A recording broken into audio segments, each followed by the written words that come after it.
सर्वोच्च अदालतको फैसलालाई तपाईले योगेशजी पहिला के भन्नुहुन्छ? सत्ताको र शक्तिको आडमा मैमत्ता भएर जान खोज्ने कुनै पनि शासकहरूका निम्ति लोकतन्त्रमा तिम्रो बाटो त्यो दुर्घटनाको बाटो त्यता नजाऊ, तिम्रो त्यो बाटो होइन। तिमी संविधान अन्तर्गत बस, कानुनी शासनलाई मान, संविधानको सर्वोच्चतालाई मान र स्वेच्छाचारी शासन लोकतन्त्रमा चल्दैन। मलाई लाग्छ आजको महत्त्वपूर्ण सन्देश त्यो हो र प्रधानमन्त्री केपी ओली मार्फत यो देशका सम्पूर्ण राजनीतिक दल र नेताहरूलाई सर्वोच्च अदालतले एकसाथ एउटा सन्देश दिएको छ कि तिमीहरूको कारणले मुलुकले अस्थिरता भोग्नु हुँदैन, मुलुकले त्यो अस्थिरता भोग्ने त्यो नियत मुलुकको होइन, नियति होइन। त्यसकारणले तिमीहरूलाई पनि यो चेतावनी हो। यो खालि केपी ओलीलाई मात्रै चेतावनी होइन, आउने प्रधानमन्त्रीको लागि पनि चेतावनी हो, नेपालका सबै राजनीतिक दलहरूको निम्ति पनि चेतावनी हो। र यो देशमा लोकतन्त्र त्यति कमजोर छैन र संविधानवाद र संविधानको सर्वोच्चताको शासन हो भन्ने कुरालाई फेरि यसले स्थापित गरेको छ।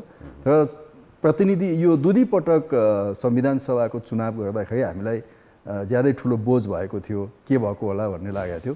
तर जे भए पनि एउटा ठुलो खर्चबाट, ठुलो मेहनतबाट जुन संविधान सभाबाट बनाइएको रहेछ, त्यो संविधान बनाउने तत्कालीन संविधान सभाका माननीयहरू एकदमै सुझबुझपूर्ण र परिपक्व थिए र त्यो बेलाको राजनीतिक नेतृत्व परिपक्व थियो भन्ने कुरा पनि यसबाट पुष्टि हुन्छ।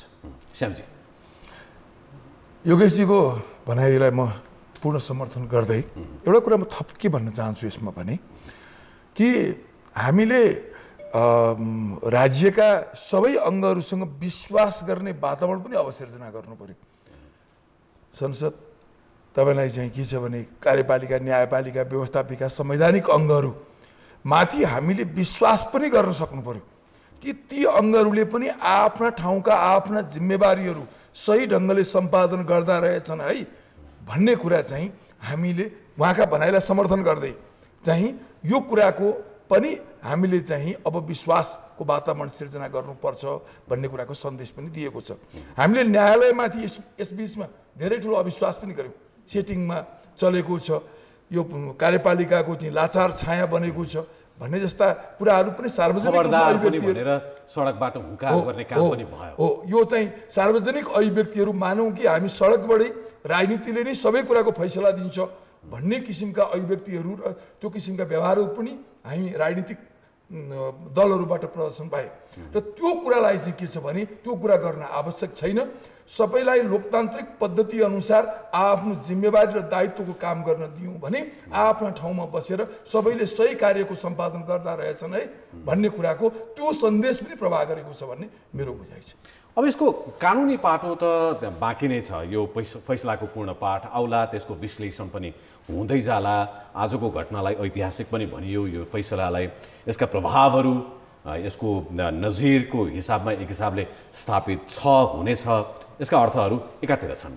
तर सँगसँगै आज फैसलापछि अब संसदको अधिवेशन आह्वान गर्नुपर्ने आवश्यकता, बाध्यता जे भनौँ त्यो उब्जिएपछि अब संसदमा अब नेताहरू, राजनैतिक दलहरू कुन रूपमा प्रस्तुत हुन्छन्, अबको राजनीतिक कोर्स कसरी अगाडि बढ्छ भन्ने प्रश्न चाहिँ विशेष गरी छ। त्यसमाथि पनि नेकपाका दुईवटै खेमा, दुईवटै पक्ष, गुट, समूह जे भनौँ, दुवै पक्षलाई त्यो प्रश्न छ। अब तपाईँ एउटा पक्षको हुनुहुन्छ, तपाईँले के देख्नु भएको छ? पहिलो कुरा त प्रधानमन्त्री केपी ओलीले पौष 5 गते प्रतिनिधि सभाको विघटन गर्ने सिफारिस गरेपछि र राष्ट्रपतिले त्यसलाई स्वीकृत गरेपछि मुलुक एउटा डरलाग्दो सुरुङतिर प्रवेश गर्न खोजिरहेको थियो उहाँ मार्फत, प्रधानमन्त्री मार्फत, र उहाँले त्यतातिर लान खोजिरहनु भएको थियो। हाम्रो सर्वोच्च न्यायालयले त्यसलाई फर्काएको छ। त्यस अर्थमा म पार्टीको तर्फबाट सर्वोच्च न्यायालयको यो निर्णयको उच्च प्रशंसा गर्छु र सम्माननीय प्रधान न्यायाधीश र मान्य न्यायाधीशज्यूहरूको जुन अत्यन्तै परिपक्व र सुझबुझपूर्ण निर्णय छ र त्यो यहाँ आउनुभन्दा अगाडि, स्टुडियोमा आउनु अगाडि कान्तिपुर अनलाइनमा त्यसको 5 वटा कन्टेन्टहरू मैले पढिरहेका थिएँ। पूर्ण पाठ त यहाँले भने जस्तो आएको छैन, तर त्यो 5 वटा टपिक्सहरू त्यहाँ दिएको छ, प्रश्नको जवाफ दिएको छ। त्यो प्रश्नले मेरो विचारमा नेपालको अर्को धेरै भविष्यसम्म पनि त्यसले उत्तर दिएको छ कि किनभने यो संविधान विघटनसँग यो प्रतिनिधि सभा विघटनसँग जोडिएर के तर्क गरेका थिए, सर्वोच्चले त्यसलाई कसरी खण्डित गर्यो भन्ने कुरा भोलिको लागि पनि नजिर स्थापित भएको छ। मेरो विचारमा यो दुनियाँका विश्वविद्यालयमा एउटा पाठ्य सामग्री हुन्छ यो आजको हाम्रो फैसला भन्ने मलाई लाग्छ। अर्को यहाँले जुन प्रश्न सोध्नु भएको छ, अब हाम्रो भनौँ न हिजो चाहिँ बल चाहिँ नै सर्वोच्चको कोर्टमा थियो, अब सर्वोच्चले त्यो बल चाहिँ फेरि संसदको कोर्टमा पठाइदिएको छ। हाम्रो शक्ति पृथकीकरण सिद्धान्त अनुसार उसले आफ्नो कर्तव्य ठिक ढङ्गले पुरा गर्यो सर्वोच्चले, सर्वोच्चले आफ्नो निर्वाह गर्यो। अब उसले चाहिँ नि बल चाहिँ नि संसदको कोर्टमा पठाइदियो, प्रतिनिधि सभाको कोर्टमा पठाइदियो। जसरी सर्वोच्चले सुझबुझपूर्ण ढङ्गले मान्य न्यायाधीशहरूले यो निर्णय गर्नुभयो र यसमा कुनै उत्तेजित भाव देखिँदैन, सर्वोच्चको कुनै सेटिङका पनि यहाँ कुराहरू छैनन् र कुनै शक्तिको प्रभाव पनि यहाँ देखिँदैन। एकदमै स्वतन्त्रतापूर्वक साँच्चै स्वतन्त्र न्यायालय हो भन्ने गर्वका साथ जुन निर्णय भएको छ, अब हामीले त्यो परिपक्वता देखाउने पालो प्रतिनिधि सभामा आयो, राजनीतिक दलको आयो, नेताहरूको आयो। अब यो अवस्थामा हामी पनि एकपटक अत्यन्तै ठन्डा दिमागले सोच्नु पर्यो कि मुलुकलाई अर्को 2 वर्ष त बाँकी छ प्रतिनिधि सभाको समय अवधि, त्यो 2 वर्षभित्र एउटा स्थिर सरकार दिने सकेसम्म हामीले भनेका छौँ कि एउटा राष्ट्रिय सहमतिको सरकार बनाऊ। किनभने एउटा झड्का हामीले खायौँ होइन, बहुमत प्राप्त दलले त्यो टिकाउन सकेन, त्यसको नेताले टिकाउन सक्नु भएन, त्यस कारण एउटा झड्का हामीले खायौँ। त्यसो हुँदा यो फेरि जनतामा एउटा विश्वास जागृत गर्न र संविधानवाद र संविधानको सर्वोच्चतालाई कायम गर्दै हाम्रो लोकतन्त्रलाई स्थायित्व दिन र मान्छेका यो 2 महिनामा जति पनि मनस्थिति खलबलिए होइन, व्यवसायीका खलबलिएका थिए, लगानीकर्ताका खलबलिएका थिए, अन्तर्राष्ट्रिय समुदायको मनस्थिति खलबलिएको थियो। अब यसलाई फेरि एउटा सेटअपमा ल्याउनको निम्ति प्रतिनिधि सभाले परिपक्व निर्णय गर्नुपर्छ र म हाम्रो पार्टीको तर्फबाट त्यो भूमिका खेल्नुपर्छ भन्ने म ठान्दछु। तपाईँले भनेको त्यो राष्ट्रिय सहमतिको सरकार भनेको त्यो कहाँबाट प्रारम्भ हुन्छ, कसले गर्छ, आजको आवश्यकता हो? मेरो विचारमा 76 को 1 मा त्यो प्रावधान छैन, राष्ट्रिय सहमति होइन 76 को 1 भनेको। 76 को 2 लाई चाहिँ नै राष्ट्रिय सहमतिमा कन्भर्ट गर्न सकिन्छ, किनभने 2 वा 2 भन्दा बढी दल भनिएको छ 76 को 2। अब हामीले राष्ट्रिय सहमति भनेर त्योभन्दा बाहिरबाट त जान सकिँदैन, जस्तो अन्तरिम संविधान 2 लाई टेकेर गठबन्धनको सरकार बनाउन सकिने प्रावधानलाई टेकेर म गठबन्धन भन्ने शब्द अहिले प्रयोग नगरौँ, किनभने त्यो अलिकति हाम्रोमा अपाच्य शब्द जस्तो भएको छ, त्यसलाई राष्ट्रिय सहमतिको नै भनौँ। अन्तरिम संविधानमा चाहिँ राष्ट्रिय सहमति भन्ने नै किटानी नै थियो होइन, संविधान सभाको पिरियडमा चाहिँ। अहिले त्यो राष्ट्रिय सहमति भन्ने किटानी छैन। तर 76(2) लाई चाहिँ हामी राष्ट्रिय सहमतिको शब्दमा त्यसरी परिभाषित गरेर संसदमा भएका र मूलतः म फेरि यो भन्छु कि संसदमा भएका र मूलतः केपी ओलीले प्रतिनिधि सभाको विघटन गर्दा यो विघटन गलत हो भन्ने राजनीतिक शक्तिहरूको सरकार हुनु पर्यो कि त्यो विघटन सही हो भन्ने पनि किन सरकारमा सामेल हुनु र त्यो चाहिँ विपक्षमै बसोस्। तर जसले यो चाहिँ विघटन गलत थियो भन्ने छ, त्यो गलत भन्नेहरूको बिचमा एउटा राष्ट्रिय सहमतिको सरकार बनाऊ, किनकि अर्को नेक्स्ट इयर हाम्रो स्थानीय चुनाव छ, त्यसलाई सफलताका साथ हामीले पुरा गर्नु छ। हाम्रो संघीयता कार्यान्वयन हुँदै गएको छ, स्थानीय तह मार्फत त्यो अलिकति परिपक्व पनि हुँदैछ।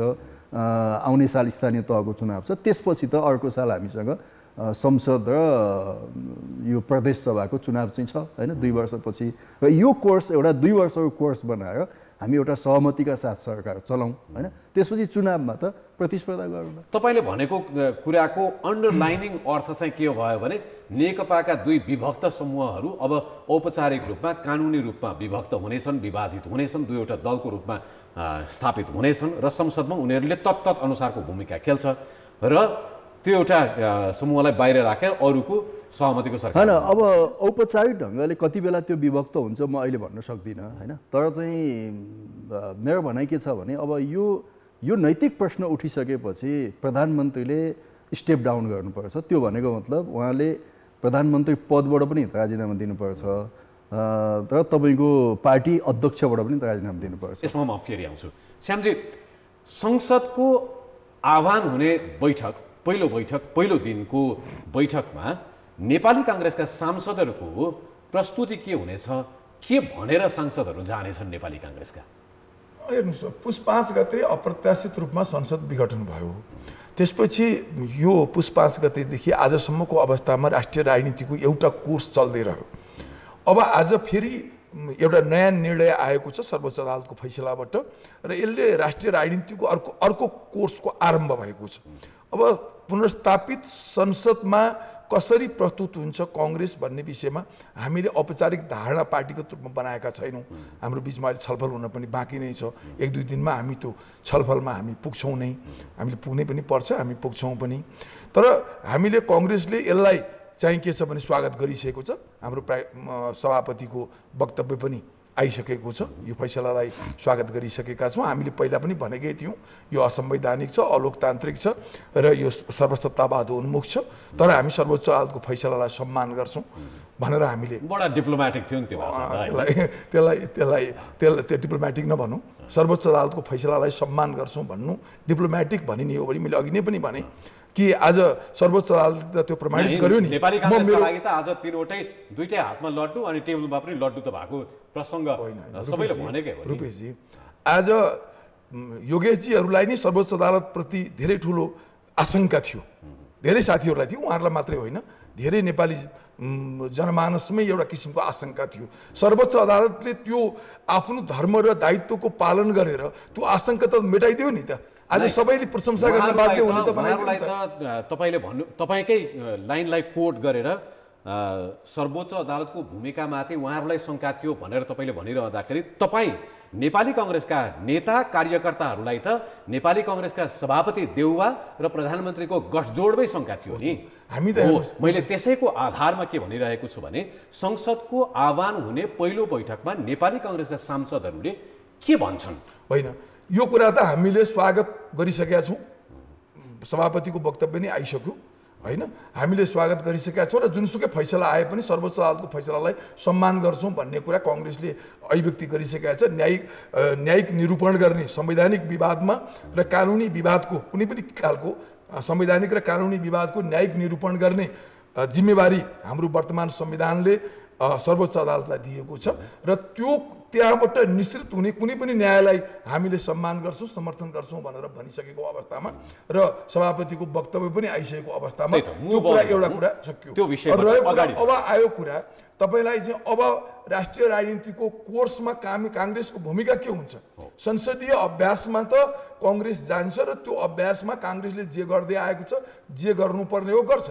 तर कांग्रेस सरकारमा जान्छ कि विपक्षमा बस्छ कि अब चाहिँ मैले त्यहाँसम्मको कुरा सोधिसकेको छैन। मैले तपाईलाई त्यसमा आउँला अहिले मैले तपाईसँग जान्न चाहेको जसरी उहाँले भन्नुभयो प्रधानमन्त्रीले नैतिकताका आधारमा अब स्टेप डाउन गर्नुपर्छ भनेर उहाँले भन्नुभयो। नेपाली कांग्रेस त्यो प्रश्नसँग भन्न सक्ने ठाउँमा छ? एकदम म यसो कुरा नि भन्छु कि कांग्रेसको आधिकारिक धारणा त आइसकेको छैन, तर अब मेरो व्यक्तिगत धारणाको कुरा गर्नुहुन्छ भने अब उहाँले चालेको कदमलाई सर्वोच्च अदालतले अस्वीकृत गरिसकेको अवस्थामा अब उहाँसँग सरकारमा बस्ने, सत्तामा बस्ने नैतिक आधार समाप्त भइसकेको छ। उहाँको एउटा लेजिटिमेसी चाहिँ के छ भनेदेखि लेजिटिमेसी त कायम होला, वैधानिक लेजिटिमेसी त 13 गतेसम्म संसदमा अविश्वास नआउन्जेलसम्म त कायम रहला। तर अब नैतिक रूपमा पनि यदि अलिकति पनि नैतिकताको पालन गर्ने हो भने उहाँले अब चाहिँ के छ भने राजीनामा गरेर बाहिरिनु उचित हुन्छ। यस कुरामा त कतै दुविधै रहेन। यो लोकतान्त्रिक पद्धति पनि हो, मर्यादा पनि हो र भोलिको लागि त्यो मर्यादा र त्यो संस्कृतिलाई कायम राख्नको लागि पनि त्यो उहाँले तत्काल म त भन्छु उहाँले आज बेलुकै गरिसक्नु पर्थ्यो यो काम। फैसला आएको 1 घण्टाभित्रमा उहाँको राजीनामा आइसक्नु पर्थ्यो, तर त्यो कुरा भएको छैन होला भन्ने हामी आशा पनि गरौँ। यसमा त कतै दुविधा रहेन। कांग्रेसको यो स्पष्ट धारणा पनि आउला नि भोलिका दिनमा, तर आजको दिनमा कांग्रेसले भन्ने कुरा यही नै हो। अब मैले जस्तो योगेशजीले भन्नुभयो तपाईले पनि नैतिकताका आधारमा प्रधानमन्त्रीले स्टेप डाउन गर्नुपर्छ, त्यो त तपाईले भन्ने कुरा भयो, तर उहाँले नचाहन सक्नुहुन्छ। म विश्वासको लागि म संसद फेस गर्न सक्छु भन्न अब एउटा इमान भएको व्यक्ति र इमान भएको प्रधानमन्त्रीको लागि योभन्दा राम्रो विकल्प अरू केही पनि हुँदैन यस्तो बेलामा। अब उहाँ फेरि शक्तिको तानातानमा र त्यो अभ्यासमा हर्स राइडिङ भन्छ नि त्यो दौडमा लाग्नुभयो भने मलाई के लाग्छ भने अब फेरि उहाँको अर्को राजनीतिक जीवन फेरि उज्यालो हुन्छ भन्ने मलाई लाग्दैन। तर उहाँकै हितको लागि मैले यो कुरा गरेको हुँ कि उहाँले नेकपाको अध्यक्षबाट पनि छोड्नुपर्छ र प्रधानमन्त्रीबाट पनि छोड्नुपर्छ। त्यसले त्यसपछि उहाँले राजनीतिक विश्राम लिनुभयो भने उहाँको निम्ति यो लास्ट रिसोर्ट हो नि। हिजोको सन्दर्भ, हिजोको एउटा मन्तव्य सुन्ने हो भने सर्वोच्च अदालतको जस्तोसुकै फैसला आए पनि मेरो राजनैतिक करियर, मेरो समूहको राजनैतिक करियर सकिनेवाला छैन भनेर प्रष्ट रूपमा भन्नुभएको छ। होइन, त्यो उहाँको दम्ब र उहाँको हट त चकनाचुर भइसक्यो। अब उहाँले त्यो फिलिङ पनि लिन सक्नुहुन्न, त्यो दम्ब र हटको फिलिङ पनि लिन सक्नुहुन्न। त्यस कारणले उहाँले छोड्नु, उहाँले एउटा राजनीतिक विश्राम लिनु नै उहाँको जिन्दगीको निम्ति पनि सबभन्दा राम्रो विकल्प हो भन्ने मलाई लाग्छ। होइन, उहाँले फेरि शक्तिको तानातानमा आउनुभयो भने उहाँको आउने दिनहरू अझ योभन्दा ज्यादा कठिन र योभन्दा ज्यादा विवादित र योभन्दा ज्यादा नकारात्मक दिशामा जानु बाहेक अब उहाँसँग अर्को बाटो छैन। तपाईँले त्यसो भनिरहँदाखेरि तपाईँलाई र तपाईँ सरोबरीका नेताहरू, तपाईँभन्दा सिनियर लिडर्सहरू, तपाईँभन्दा पछाडिका लिडर्सहरू, नेकपाका नेताहरू, दुवै पक्षका नेताहरूलाई आज पनि जनताले भनिरहेको के हो भने हामीले यत्रो मत दिएर तिमीहरूलाई सरकारमा पठायौँ, सत्तामा पठायौँ, तर यसलाई धुजा पार्ने काम गर्यो।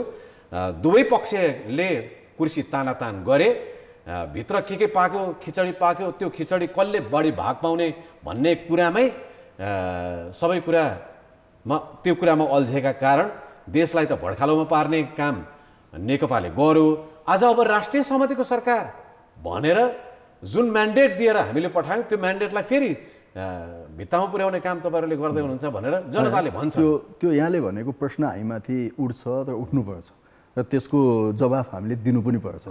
तर दुर्भाग्यवश के हो भने नेकपा असफल भएको होइन, केपी ओली असफल भएको हो, प्रधानमन्त्री केपी ओली असफल भएको हो। तर नेकपाले यो प्रतिनिधि सभा विघटन गरेको होइन, प्रधानमन्त्रीको एकल निर्णयबाट प्रतिनिधि सभाको विघटन भएको हो। त्यसकारणले केपी ओली श्रृङ्खलाहरूको त्यसकारण म अलिकति सकिहाल्छु कि केपी ओलीको राजनीतिक त्यो नकारात्मक पाटोको सती सिङ्गो नेकपा जाँदैन र जानु हुँदैन। इतिहासमा कुनै पात्र आउँछन् जान्छन्, होइन, हामी त्यति निर्मम भएर कुनै पनि व्यक्तिलाई किनारा पनि लाउँदैनौँ। तर परिस्थितिले कहिलेकाहीँ के हुन्छ भने व्यक्तिहरूलाई किनारा लगाइदिन्छ। मेरो विचारमा आजको सर्वोच्च अदालतको फैसलाले यदि उहाँले राजीनामा दिएर स्टेप डाउन गरेर आरामसित बस्नु भएन भने आउने दिनका राजनीतिक घटनाक्रमले उहाँलाई नराम्ररी किनारा लगाइदिन्छ। त्यसो हुँदा तपाईँले भनेको कुरामा म सहमत छु कि त्यसका केही अब्जसहरू हामी बोक्नै पर्छ, बोक्छौँ। जस्तो भनौँ न, प्रधानमन्त्रीलाई समयमै नियन्त्रण गरिएन होला, प्रधानमन्त्रीलाई त्यो बाटोमा जान नदिनका निम्ति हामीले विशेष पहल कदमी गरेनौँ होला भन्ने जति पनि कुराहरू छन् त्यो आन्तरिक। साक्षी बस्न पनि जानुभयो नि सरकारमा। म त मन्त्री पनि भएँ, होइन। अब सँगसँगै उहाँले प्रतिनिधि सभाको विघटन गर्ने दिन त यो ठिक छैन भनेर छोडे पनि त नि। मेरो त्यो पाटो पनि तपाईँले देख्नु भएको छ नि त। सँगसँगै सती त गइनँ नि, त्यहाँबाट निस्केर पनि आएँ नि। त्यस कारणले अब त्यस विषयमा यथोचित हाम्रो पहल कदमी पुगेन भन्ने कुरासँग कतिपयले हाम्रो पहल कदमी देखेनन् होला, अथवा हामीले उपयुक्त समयमा देखाउन सकेनौँ होला। त्यस कारणले नेकपा त्यसमा केही न केही मात्रामा सहभागी छ, मुछेको छ भन्ने नै मलाई लाग्छ। तर अब हामी केपी ओली बाहेकको नेकपा, होइन, म केपी ओली बाहेकको नेकपा भनेर त के भन्न चाहन्छु भने आज केपी ओलीसँग भएका अरू साथीहरूको पनि नेकपा भनेर भनिरहेको छु मैले। त्यो नेकपा फेरि एक ठाउँ आएर चाहिँ हाम्रो हामीमाथि उठिरहेको प्रश्नलाई सामूहिक ढङ्गले जवाफ दिँदै र फेरि एकपटक संसदमा उठेको प्रश्नको सन्दर्भमा सिङ्गो मुलुकलाई आश्वस्त गर्न मैले 76-2 को सरकार भनिरहेको छु कि, होइन। मानौँ न भोलि नेकपा एक ठाउँ आयो, केपी ओलीलाई हटाएर पनि त हामी एक ठाउँ आउन सक्छौँ नि, होइन। त्यति बेला पनि मेरो जोड के हो भने एकपल्ट सिङ्गो मुलुकको आत्मविश्वास बढाउनको लागि हामी 76-2बाट जाउँ न, 2 वर्ष ठिकै छ, होइन। त्यो अभ्यासबाट जाउँ भन्न खोजेँ मैले। अब यद्यपि म यहाँ पनि जोडिहाल्छु कि यद्यपि यो आज मैले बोलेको कुरा चाहिँ नै पार्टीको अफिसियल धारणा होइन, होइन। हामी त्यो रूपमा म अहिले त्यो ठाउँमा पुगेको छैन, किनभने भोलि हाम्रो पार्टीको संसदीय दलको बैठक आह्वान भएको छ अपराह्न 4 बजे। त्यहाँ हामी केही छलफल गरौँला, त्यसपछि क्रस समूहमा पनि छलफल गरौँला, नेपाली कङ्ग्रेससँग पनि हाम्रो छलफल हुन्छ, यो जनता समाजवादी दलहरूसँग, सङ्घीय समाजवादीसँग पनि हाम्रो छलफल हुन्छ र संसदमा भएका अरू दलसँग पनि हाम्रो छलफल हुन्छ हाम्रो कानुन व्यवसायी साथीहरू वकिलहरूसँग पनि छलफल हुन्छ, अधिवक्ताहरूसँग उहाँहरूले के तरह सुझाव दिनुहुन्छ, हाम्रो संविधानले कानुनले के भन्छ, त्यो सबै कुरालाई हेरेर हामी एउटा परिपक्व निर्णयमै जाउँ। किनभने अब हाम्रा निर्णयले फेरि मुलुकको आत्मविश्वास अथवा मुलुकको एउटा त्यो त्यो सपनामा फेरि धक्का नलागोस्। नागरिक समाजले पनि प्रश्न उठाइरहेका छ नि होइन, केपी ओलीलाई फालेर अमुक अर्को केपी ओली ल्याउनु हो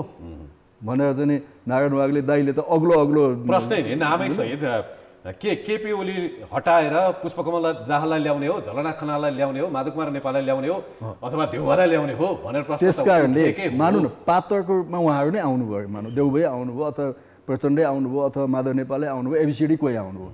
तर यो भनेर आउनुपर्छ कि हामी केपी ओली होइनौँ है, यो भनेर आउनु सक्नु पर्यो भन्ने हो नि त उहाँहरूको कुरा।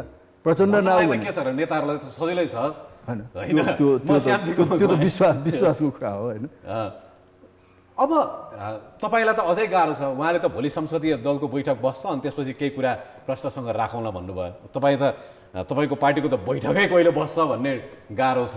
म अघिदेखि तपाईँसँग लिन खोजिरहेको के हो भने जसरी उहाँले राष्ट्रिय सहमतिको सरकार भनिराख्नु भएको छ नि, तपाईँहरू त सडकमा विरोध प्रदर्शन गरिरहँदाखेरि पनि कम्युनिस्टको कुनै पनि खेमासँग हाम्रो कुनै पनि काँध जोडाइ हुँदैन भनेर भनिराख्नु भएको थियो। अब संसदमा गइसकेपछि त्यही भनेर बस्नुहुन्छ वा लिड लिएर अगाडि बढ्ने प्रयत्न तपाईँहरूको हुन्छ वा कुनै एउटा समूह जसले लिड लिन्छ उसकै पछि लाग्ने स्ट्राटेजी हुन्छ? यसो छ रुपेशजी, हामीले के भन्यौँ भने यो चाहिँ नेपाल कम्युनिस्ट पार्टीको अन्तर्पार्टी विवादको कारणबाट सिर्जित समस्या हो र यो सिर्जित राजनीतिक अस्थिरता पनि हो।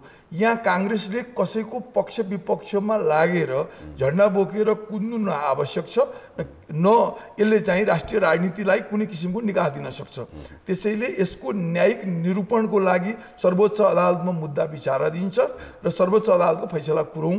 तर हाम्रो स्ट्यान्ड, काङ्ग्रेसको स्ट्यान्ड र धारणा चाहिँ के हो भने यो असंवैधानिक छ, अलोकतान्त्रिक छ र सर्वसत्तावाद उन्मुख छ है, यो काङ्ग्रेसको धारणा हो। तर काङ्ग्रेसलाई फैसला दिने अधिकार त छैन, न्यायिक निरूपण गर्ने अधिकार त छैन, त्यो चाहिँ सर्वोच्च अदालतले गरोस् भन्ने काङ्ग्रेसको धारणा हो।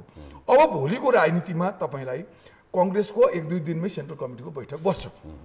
हामी पनि सर्वोच्च अदालतको फैसलाकै प्रतीक्षामा थियौँ। यो 1-2 दिनमै तुरुन्तै हाम्रो चाहिँ बैठक अब बस्छ। बैठक बसेर हामीले पनि आधिकारिक धारणा बनाउँछौँ र त्यो धारणा आउँछ नै। अब उहाँले अहिले भने जस्तो राष्ट्रिय सहमतिको सरकारमा जाने नजाने विषयमा म अहिले यहाँ बोल्दिनँ पनि, मैले बोल्नु म त्यो आधिकारिक निर्णय गर्ने ठाउँमा पनि छैन र मैले यसरी बोलेर त्यो भोलि निर्णय नहुन पनि सक्छ। त्यस कारणले गर्दाखेरि म त्यतातिर त्यो पाटोमा जान सक्दिनँ।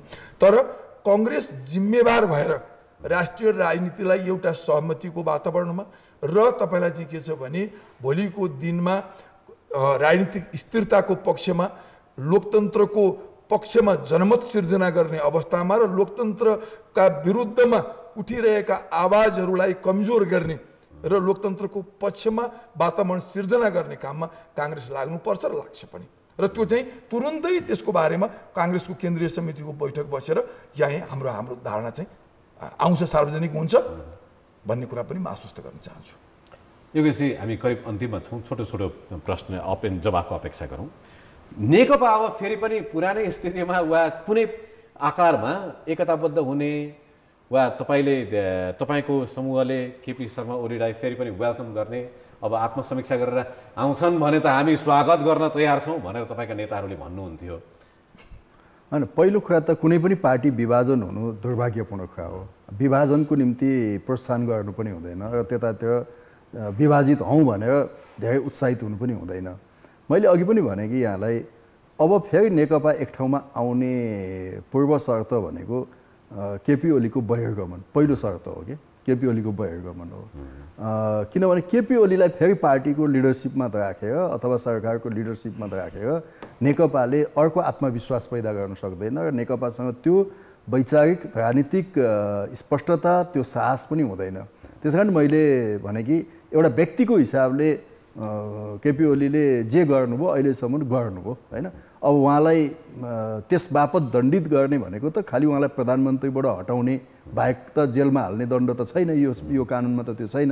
त्यस कारण उहाँले आफूले बुझेर विश्राम लिने कुरा हो। त्यस कारण नेकपाको एकता अथवा एक ठाउँमा आउने त्यो सम्भावना कहीँ क्षितिजको कहीँ टाढा थियो नि केपी ओलीको बहिर्गमनपछि केपी ओली बिनाको नेकपा किन एक ठाउँ हुन सक्दैन त? सक्ला नि होइन, त्यो कोसिस त गर्नु पनि पर्ने हुनसक्छ। अब त्यस्तो भएन भने मुलुकको संविधान र राजनीतिक दल सम्बन्धी ऐनले जे व्यवस्था गरेको छ केपी ओलीले पनि त्यो कुरालाई स्वीकार्नुपर्छ, हामीले पनि त्यो कुरालाई स्वीकार्छौँ। त्यो अप्रिय कुरा हो होइन, दुई महिना त हामीले अप्रिय अभ्यास त गरिसकेका छौँ। अब त्यसलाई एउटा वैधानिकता दिने कुरा हो होइन, मलाई त्यस्तो लाग्छ। अब उहाँको कुरा, योगेशजीको कुरा सुनिरहँदाखेरि कतै न कतै संसदभित्र अब 1-2 अङ्क तलमाथि जे जस्तो भए पनि सबै दलहरूको करिब करिब हैसियत उही हुनेवाला देखिन्छ। त्यस्तो अवस्थामा नेपाली कङ्ग्रेस, तपाईँको व्यक्तिगत धारणा म सोधिराखेको छु, के नेपाली कङ्ग्रेससँग त्यो आँट हुनसक्छ, हामी नेतृत्व गर्न सक्छौँ भन्ने, वा त्यो चाहना, आँट, हिम्मत, स्ट्राटेजी? एउटा कुरा छ रुपेशजी, काङ्ग्रेससँग अब सरकार चलाउँछु, सरकारलाई चाहिँ के छ भनेदेखि एउटा दिशा दिन सक्छु, मुलुकलाई निर्वाचन अर्को निर्वाचनमा लैजान सक्छु, 2टा निर्वाचन सम्पन्न गर्न सक्छु भन्ने कुराको नेपाली काङ्ग्रेसमा आत्मविश्वास छैन भनेर त भन्ने ठाउँै रहेन। किनभने प्रायः सबै निर्वाचनहरू कङ्ग्रेसले नै सम्पादन गरेको छ। यो 74को निर्वाचन पनि 2टै निर्वाचनहरू स्थानीय तह पनि र चाहिँ के छ भनेदेखि प्रान्तीय र सङ्घीय निर्वाचन पनि कङ्ग्रेसकै नेतृत्वमा सम्पादन गरेर नेपाल कम्युनिस्ट पार्टीलाई सत्ता चाहिँ सुम्पिएको पनि हो, सत्ता ह्यान्डओभर गरेको पनि हो। र त्यो त हामीले तत्कालै पनि हामीले गरेका छौँ। त्यो गर्न नसक्ने भन्ने अवस्था हुँदै होइन, त्यो अवस्थामा छौँ। तर अब कसरी जाने त? हामीसँग त असाध्यै कम छ। उहाँहरू 2टै पार्टी फुटेर जाँदाखेरि पनि हाम्रो उहाँहरू 2टैको भन्दा कम हुन्छ सिट, अवस्था त्यो छ। र त्यो अवस्थामा हाम्रो भूमिका के हुन्छ होइन, हामी कसरी जान सक्छौँ भन्ने कुराको विषयमा हामी अहिले निर्णयमा पुगिसकेको अवस्था छैन। अब उहाँहरूको पार्टी आधिकारिक रूपमा फुटी पनि सकेका छैन। नेपाल कम्युनिस्ट पार्टी आधिकारिक रूपमा वैधानिक रूपमा फुटेको अवस्था पनि छैन। र भोलि यो के हुन्छ, अब यसका कानुनी जटिलताहरू होलान्, संवैधानिक जटिलताहरू होलान्, त्यसलाई कसरी चाहिँ यसको निरूपण हुन्छ भन्ने कुरा पनि यो बाँकी नै छ। र त्यसपछि आउने परिदृश्य जुन हुन्छ त्यसमा काङ्ग्रेसले खेल्नुपर्ने भूमिकामा काङ्ग्रेस जिम्मेवार ढङ्गले प्रस्तुत हुन्छ। त्यो भूमिका के? नेपाली कङ्ग्रेसले खेल्नुपर्ने भूमिका भनेको हामीले सरकारको नेतृत्व गरेर जानुपर्ने अवस्था पनि आउन सक्छ होइन। उहाँले भने जस्तो सरकारमा राष्ट्रिय सहमतिकै सरकारमा सामेल भएर जानुपर्ने अवस्था पनि आउन सक्छ। यसभन्दा जसरी आरोपित गरिन्थ्यो, शङ्का गरिन्थ्यो, हालका प्रधानमन्त्री केपी शर्मा ओली र शेरबहादुर देउवाको नेपाली कङ्ग्रेस एक ठाउँमा भएर अगाडि बढ्न सक्ने स्थिति पनि त होला नि होइन। अब हेर्नुहोस्, एउटा कुरा त के छ भने मलाई योगेशजीको भनाइ कम्प्लिटली ठिक छ। र किनभने एउटा लोकतन्त्र भनेको मैले सधैँ भन्ने गर्छु, लोकतन्त्र भनेको कुनै वाद र व्यवस्था मात्रै पनि होइन, यो सरकार चलाउने पद्धति मात्रै पनि होइन, यो त एउटा जीवन पद्धति हो र संस्कृति हो कि। अब यहाँ तपाईँले एउटा सामान्य कुराहरूमा पनि एउटा कानुन पास भएन भने लोकतन्त्र प्रधानमन्त्री राजीनामा गर्छ। एउटा उसले ल्याएको विधेयक पारित नहुँदाखेरि चाहिँ के छ भने त्यहाँबाट स्टेप डाउन गर्नु पर्दा उसले आफ्नो प्राइम मिनिस्टरबाट स्टेप डाउन गरेको यो धेरै देशहरूमा उदाहरण छन्। र धेरै साना साना कुराहरूमा पनि प्रधानमन्त्रीले राजीनामा गरेर बाहिरिने प्रचलन छ होइन। अस्ति भर्खर इटालीमा तपाईँलाई चाहिँ संसदमा चाहिँ अविश्वासको प्रस्ताव फेस गर्यो, उसले जित्यो प्राइम मिनिस्टरले, तर उसले रिजाइन गरेर बाहिरियो, किनभने ममाथि अविश्वास आइसक्यो नि त संसदमा भनेर। भनेपछि यस्तो कुराहरू यो त उच्च नैतिकताको व्यवस्था हो नि। अब यति भइसकेपछि पनि अब सत्तामा बस्छु भन्नु चाहिँ अत्यन्तै उचित कुरा होइन। र उहाँले चाहिँ अब अपोजिसनको रूपमा, विपक्षीको रूपमा म फेस गर्छु भन्नु स्वाभाविक हो। राजनीतिक रूपले बाहिरिनु नै पर्छ त, म त भन्दिनँ होइन। राजनीतिक रूपले म फेस गर्छु, सङ्घर्ष गर्छु, मैले स्ट्रगल गरेर जान्छु, मेरो आफ्नो लाइन ठिक थियो, विचार ठिक थियो, म यस कुरामा अडेरै अगाडि बढ्छु भन्नुलाई त्यो स्वागत योग्य हुनसक्छ। तर कङ्ग्रेस अहिले तत्काल राष्ट्रिय राजनीतिमा अर्थात् भनौँ न धेरै मान्छेहरूले आशंका गरिएको, धेरै राजनीतिक शक्तिहरूले आशंका गरिए चाहिँ काङ्ग्रेसको न कसैसँग एलायन्स छ, हामी कसैसँग चाहिँ के छ भने केपी ओलीको सरकारसँग न हाम्रो कुनै किसिमको सहमति भएर, अर्थात् चाहिँ अझ हुँदा मैले कतिसम्म नि सुने भने चाहिँ हाम्रो प्रतिपक्षी दलको नेतासँग सहमतिबाटै चाहिँ त्यो सेटिङ भनेर एकदमै धेरै चर्को कुरा भयो। त्यो सेटिङमा तपाईँका सभापति देउवाको हस्ताक्षर मात्रै थिएन होला, तर सहमति प्रश्नै थियो भन्ने आरोप लगाइयो। त्यो त प्रधान न्यायाधीशको पनि सेटिङमा आएको भन्ने कुरा आएको थियो नि त। अहिले होइन रहेछ भन्ने प्रमाणित भयो नि त। प्रधान न्यायाधीश पनि यो सेटिङभित्र, निर्वाचन आयोगका प्रमुख पनि यो सेटिङभित्र, होइन, अपोजिसन लिडर पनि यो सेटिङभित्र छन् भन्ने कुराको व्यापक रूपमा आयो। तर प्रधान न्यायाधीशले यसलाई होइन रहेछ भन्ने कुरा प्रमाणित गरे। आज सर्वोच्च अदालतको फैसलालाई सबभन्दा पहिला स्वागत गरेर अपोजिसन लिडरले, तपाईँलाई चाहिँ किसिम विपक्षी दलको नेताले, हाम्रो पार्टी सभापतिले यसलाई चाहिँ गलत सिद्ध गरिसक्नुभयो भनेपछि यतातिरको कोर्स जाँदैन। यो कुरा म तपाईँलाई आश्वस्त गर्न चाहन्छु। आजको दिनमा केपी ओलीसँग मिलेर कङ्ग्रेसले सत्तामा जाने, सरकार बनाउने त्यो अभ्यासमा हामी जाँदैनौँ। अब हामी भरिसक्कै एउटा सहमतिको वातावरण निर्माण गरेर राष्ट्रिय राजनीतिको कोर्सलाई एउटा चाहिँ के छ सही दिशा दिने बाटोमा जान्छौँ। अब त्यो कुनै पनि परिस्थितिहरू काम लागेनन् भने त फेरि संवैधानिक बाटोबाट त राष्ट्रिय राजनीति अगाडि बढ्छ नि। कुनै पनि खालको सहमति संसदभित्र हुन सकेन भनेदेखि फेरि निर्वाचनमा जाने बाटो पनि खुल्ला छ। उहाँहरूको पार्टी फुट्यो, नेपाल कम्युनिस्ट पार्टी फुट्यो, सरकारै बन्न नसक्ने अवस्था सिर्जना भयो भनेदेखि त फेरि पनि बाटो निर्वाचन होला। त्यसै कारण के भनियो भने संसद पुनर्स्थापना भए पनि नभए पनि अब नेपाली राजनीति अस्थिरताको नयाँ भड्कालोमा पस्यो भनिन्थ्यो। योगेशजी, के तपाईँ विश्वस्त हुनुहुन्छ नेपाली राजनीति अब अस्थिरताको त्यो भड्कालोमा गएन भन्ने कुरामा जनतालाई विश्वस्त पार्न सक्नुहुन्छ? श्यामजीको एउटा भनाइ स्टेटमेन्ट मलाई एकदम मन पर्यो। केपी ओलीसँग सहकार्य हुँदैन नेपाली कङ्ग्रेसको भन्नुभयो। त्यो साँच्चै अन्तर्मनले उहाँको त्यो कुरा हो भन्ने मलाई लाग्छ। त्यो एकदमै जायज कुरा हो। केपी ओलीसँग फेरि पनि सहकार्य गरेर सहमतिको सरकार केपी ओलीसँगको एलायन्समा नेपाली काङ्ग्रेसले बनाउन खोजेर त्यसको प्रधानमन्त्री शेरबहादुर देउवाजी नै हुनुभयो भने पनि मेरो भनाइमा त्यो काङ्ग्रेसको विचारधाराको हत्या हो, विचारधाराको मृत्यु हो। त्यो मलाई लाग्छ आफ्नो विचारधाराको मृत्यु काङ्ग्रेसले धरोस्दैन होला। त्योभन्दा त ठिक छ हामीसँगै एउटै सडकमा नआए पनि आखिर चाहिँ नि हामीले अलिकति भोकल्ली यो प्रतिगमन हो पुनर्स्थापनामा जाउँ भन्यौँ। शेरबहादुर देउवा दाइले असंवैधानिक हो, अलोकतान्त्रिक अलिकति भन्नुभयो होइन। अब त्यसभित्र पनि रामचन्द्र दाई लगायत अरूले त हामीले जतिकै बोल्ड नै भन्नुभयो नि उहाँहरूले पनि। त्यस कारणले कङ्ग्रेसभित्र त्यो यो प्रतिगमन हो पुनर्स्थापनामा जाउँ भन्ने आत्मा त थियो नि, आखिर त्यो जीवन त थियो नि होइन। त्यस कारणले भोलि एलायन्स भयो भने पनि नेचुरल कुरा यो नेकपा र नेपाली काङ्ग्रेस बिचको एलायन्स नै बढी प्राकृतिक हुन्छ, नेचुरल हुन्छ र त्यसले संविधानको सर्वोच्चता र संविधानको रक्षा गर्ने र अहिले जुन आत्मविश्वास गुमिरहेको छ त्यो आत्मविश्वासलाई फेरि उठाउने र आउने 2 वर्षसम्म एउटा कोर्स बनाएर हामी चाहिँ आउने 2 वर्षपछि त चुनावमा जानै छ, त्यो चुनावमा जानुपर्छ होइन। अब त्यस्तो स्थिति भएन भने त संविधानका प्रावधानहरूले हामीलाई विकल्प दिएकै छन्। 76, 1, 2, 3 हुँदै हुँदै 7सम्म जाँदा त फेरि पनि केही विकल्प भएन त जानुपर्ने चुनावमै हो। मेरा प्रश्नहरूले नेपाली कङ्ग्रेस र तपाईँहरूको नेकपाको समूहबीच अलायन्स होस् वा राष्ट्रिय सहमतिको सरकार बनोस् भन्ने हाम्रो अपेक्षा वा मेरो अपेक्षा भएको जस्तो केही पनि अर्थ नलागोस् कृपया। तर मेरो प्रश्न के मात्रै हो भने के अब नेपाली राजनीति फेरि शङ्का गरिए जस्तो त्यो अस्थिरताको नयाँ भड्कालोमा पस्दैन भन्ने ग्यारेन्टी तपाईँहरू गर्न सक्नुहुन्छ? त्यतातिर चाहिँ कमसेकम नेकपाले जान नदिनको निम्ति कोसिस गर्छ र त्यसमा नेपाली कङ्ग्रेसले पनि त्यत्तिकै प्रयत्न गरोस् भन्ने हाम्रो बुझाइ छ। हिजो नेपाली कङ्ग्रेस अब भनौँ न एउटा प्रमुख प्रतिपक्षी दलको हिसाबले प्रतिपक्षी बेन्चमा थियो, तर अब उसको प्रतिपक्षी बेन्चमा मात्रै उसको भूमिका अब सीमित छैन। यो आजको घटनाबाट ऊ त्यहाँभन्दा एक स्टेप माथि आएको छ।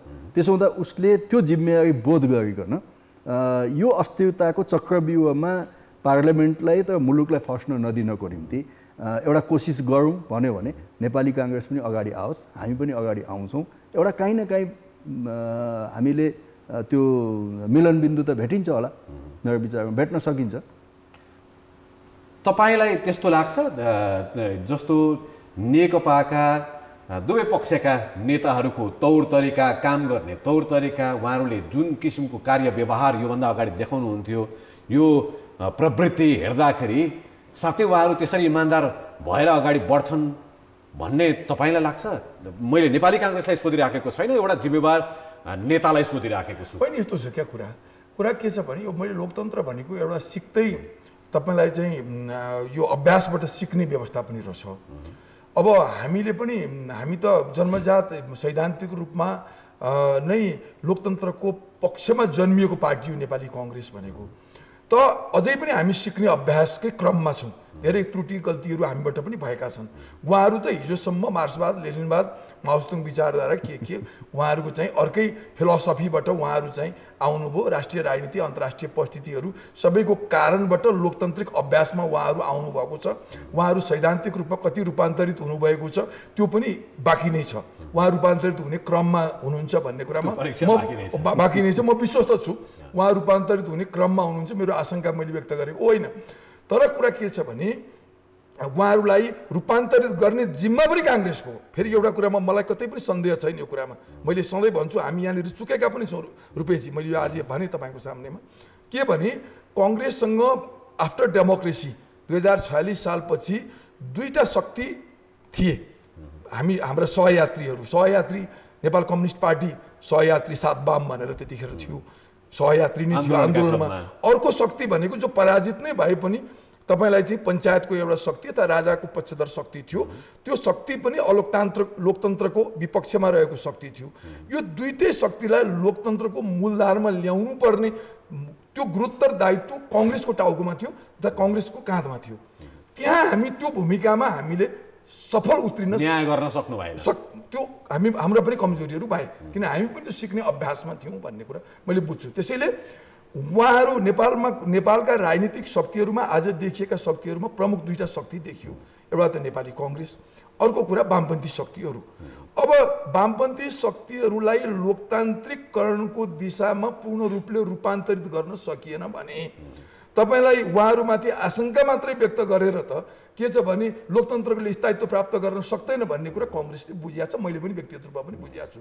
त्यसले गर्दाखेरि आजको दिनमा हामीले चाहिँ के छ भने काङ्ग्रेसले कम्युनिस्ट पार्टीमाथि अविश्वास मात्रै सिर्जना गरेर काम चल्दैन। हामीले उहाँहरूलाई रूपान्तरणको दिशामा सही मार्ग प्रशस्त पनि गर्न पर्छ। हामी आज हाम्रो सङ्ख्या जतिसुकै होला, काङ्ग्रेसले 35-36% भोट पनि पाएको छ। जनताको एउटा अभिमत सधैँ प्राप्त गरेको पार्टी हो, यो राम्रो जनमत प्राप्त गरेको पार्टी हो। त्यस हिसाबले चाहिँ काङ्ग्रेसले त्यो लिड गर्नुपर्छ, नेतृत्व गर्नुपर्छ र काङ्ग्रेस यो कुरा गर्छ पनि भन्ने कुरामा म विश्वस्त छु। त्यो हामी सधैँ अविश्वासै मात्रै गरिरहने पक्षमा छैन। म एकै लाइन थपौँ ल, अलिकति अधुरो होला जस्तो भयो कि श्यामजीले भनिसकेपछि त्यो नबोले पनि हुन्थ्यो। तर पनि उहाँले गरेको बहस चाहिँ यो 3 दशक अगाडिको बहस हो क्या। 3 दशक अगाडि हामी यस्तो बहस गर्थ्यौँ क्या।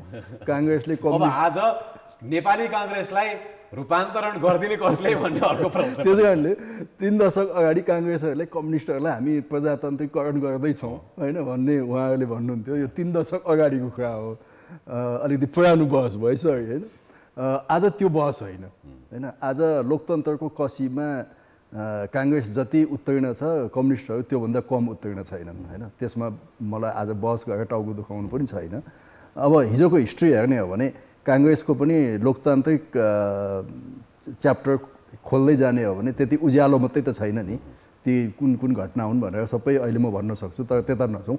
तर आजको दिनमा के छ भने हामीले यो प्रधानमन्त्री केपी ओलीले संसद विघटन गरेपछि एउटा धक्का त खायौँ नि, एउटा सबक त हामीले सिक्यौँ नि। मैले अघि सुरुमा तपाईँलाई भने कि सर्वोच्च अदालतले केपी ओलीलाई मात्रै धक्का दिएको होइन, केपी ओली मार्फत उहाँलाई, मलाई, उहाँको पार्टीलाई, मेरो पार्टीलाई, तपाईँलाई होइन सबैलाई, हामी सबैलाई एउटा चाहिँ नि सबक दिएको छ नि, शिक्षा दिएको छ नि।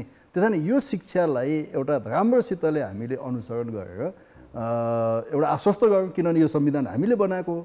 यो संविधानलाई फेरि चाहिँ नि निष्क्रिय बन्न नदिउँ अथवा यो संविधानलाई चाहिँ नि अन्तर्ड्रेल हुन नदिउँ होइन। त्यो दायित्व हाम्रो छ। तर त्यो दायित्व अब प्रकारान्तरले प्रतिनिधि सभामा गयो, जनप्रतिनिधिहरू त्यो गयो, त्यो ज्यादै राम्रो भयो कि त्यसले ठिक ट्र्याक समात्यो। अब त्यो ट्र्याकबाट हामीले सही ढङ्गले निकास दिन सक्यौँ भने मलाई लाग्छ कि फेरि एउटा आत्मविश्वास बढ्छ र हाम्रो लोकतन्त्र चाहिँ खतरामुक्त हुन्छ है भन्ने कुरा चाहिँ भन्न सकिन्छ। हस्, यहाँहरू दुवैलाई धेरै धेरै धन्यवाद। 46 सालपछि राजनीतिक अस्थिरता वा राजनीतिक स्थिरता जति कायम रह्यो त्यसको पनि तपाईँहरू नै जिम्मेवार हुनुहुन्छ, राजनीतिक दलहरू नै जिम्मेवार छन्। र जति अस्थिरता निम्तियो त्यसका लागि पनि विशेष गरी नेपाली काङ्ग्रेस र तत्कालीन नेकपा एमाले र माओवादी केन्द्र नेकपा माओवादी, यी 3वटा दलहरू र अन्य दलहरू, विशेष रूपमा यी 3वटा दलहरू जिम्मेवार थिए। आगामी दिनमा पनि सर्वोच्चको आजको फैसलापछि प्रतिनिधि सभा पुनस्थापित त भयो, तर अस्थिरताको बीजारोपण पनि यहाँबाट नहोस् भन्ने आम चासो, अपेक्षा, कामना जे जनताले गरिरहेका छन् त्यही चाहना अपेक्षा तपाईँहरूले राम्रैसँग बुझ्नुहुन्छ भन्ने हामी कमसेकम आजका लागि आशा गरौँ। विश्वास अझै पनि छैन। यहाँहरू दुवैलाई यति रातिसम्म लाइभमा समय दिनुभएकोमा धन्यवाद छ। हस्, धन्यवाद। यहाँलाई पनि धन्यवाद।